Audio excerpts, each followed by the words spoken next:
Hello Scholar Gamers, I need you to be honest with me and tell me if you do this when you play video games. During your adventure, you may stumble across an NPC or treasure chest that has a very useful item. The only drawback to using these items are that they can only be used once.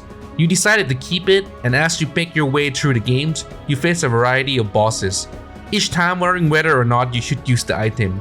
But you ultimately decide against doing so because, after all, who knows when you might need it, right?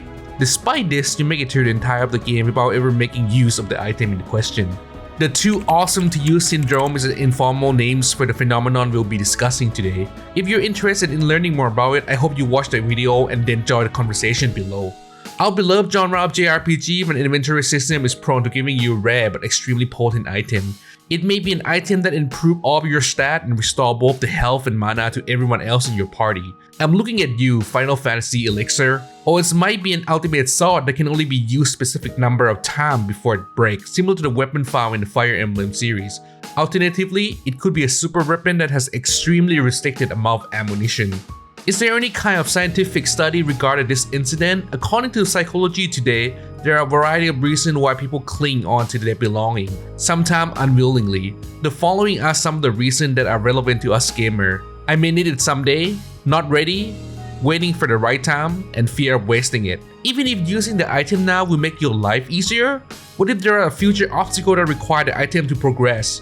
And if you play a lot of Japanese role-playing games, you'll understand what I mean when I say there is always going to be a more challenging boss waiting for you. So you should reserve it for them, right? The problem is that you're going to ask the same question each time you encounter a new boss. And before you realize it, you'll already be at the end of the game with a bag full of elixir. Although this is uncommon occurrence, some players may simply keep things to keep them, either for sentimental reason or out of fear of letting go. It's easy to see how this could be a problem for a player, but how about the creator? You might be surprised, but some other factor that contributes has to do with game balance. A super rare, super powerful healing potion will come in handy in a comparable challenging battle.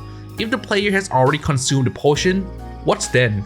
Do you make the battle so simple it can be won without the potion, thus making the fighting without its best option because you didn't need it? Or do you make it so challenging it's strongly recommended to use the potion, thus making a player who did waste the potion hit a brick wall?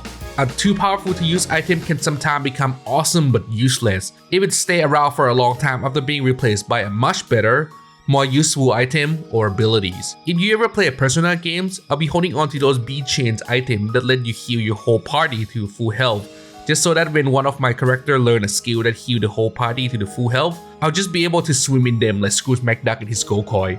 If you're playing a game that has character level, it may become useless since your character statistic will exceed the power of the item eventually. You might think that the too awesome to use syndrome is exclusive to video game, but you'll be mistaken. Let me tell you about the Dreadnought. The Dreadnought are the formidable battleship constructed just before the World War I. Both the British and the Germans have a dozen ready to use.